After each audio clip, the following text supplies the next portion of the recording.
YCP పాలనలో రాష్ట్రంలో అభివృద్ధి కుంటుపడిందని, అన్ని వర్గాల ప్రజలు ఇబ్బందులు పడుతున్నారని కృష్ణా జిల్లా పరిషత్ మాజీ చైర్పర్సన్ గద్దె అనురాధ విమర్శించారు.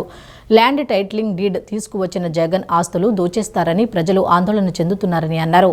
రాబోయే ఎన్నికల్లో సౌమ్యుడైన ఎటువంటి కబ్జాలు, గుండాయిజానికి పాల్పడని గద్దె రామ్మోహన్ను గెలిపిస్తామని ప్రజలు ముక్తకంఠంతో చెబుతున్నారని చెప్పారు.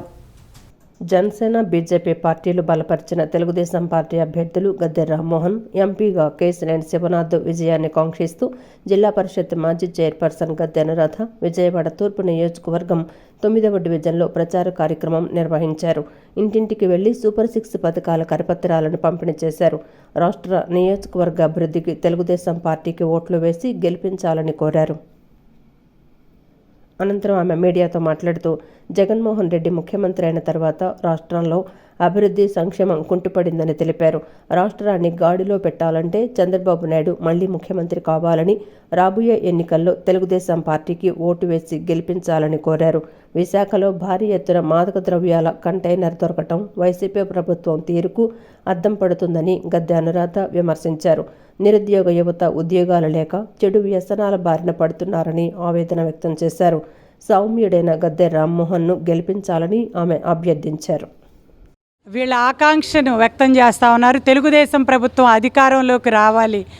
ఈ గత 5 సంవత్సరాలుగా ఏ రకమైతే అరాచక పాలన, దుర్మార్గమైన పాలన జరిగిందో దీన్ని అంతమొందించాలి అని అంటే తప్పనిసరిగా ఈ ప్రభుత్వం మారాలి అని చెప్పి ప్రజలందరూ కూడా కోరుకుంటున్న సందర్భం.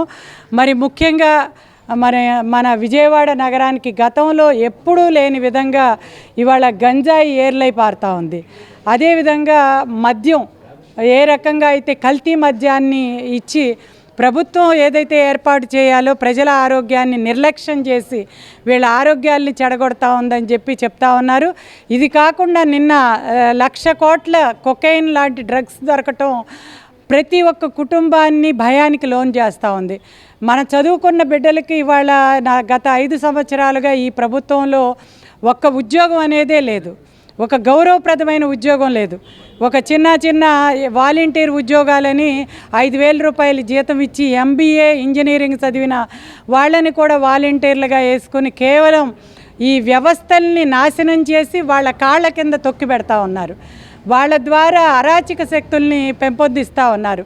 మరి ఇట్లాంటి ప్రభుత్వం ఇవాళ ఈ వినాశనకారి ప్రభుత్వాన్ని మార్చాలని ప్రజలందరూ కూడా వాళ్ళ ఆకాంక్షించే సందర్భం.